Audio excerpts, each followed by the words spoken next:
وشنو القادم اعظم، لانه راح نشوفوا لمن ما عيطش في هذا الخط بالذات. ما عيطش العبدلي، بن طالب وتيتراوي.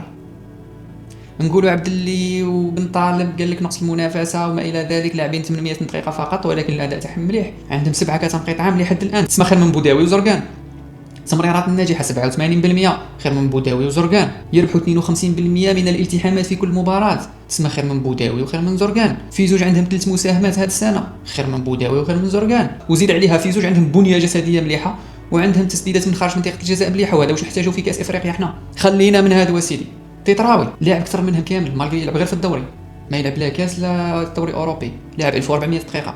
كتنقيط هو الافضل في هذا الخط من بين وسط الميدان اللي عندنا كامل، 7.26. يلعب مع شارلوروا نفس الدوري تاع سان جلوازي، معناتها نفس الدوري مع زرقان. في الاسترجاع هو الافضل مع بن ناصر، 5.5 كره في كل ماتش. في الالتحامات من كل 9 التحامات يربح 5، تسمى من بين الافضل اذا ما كانش هو الافضل.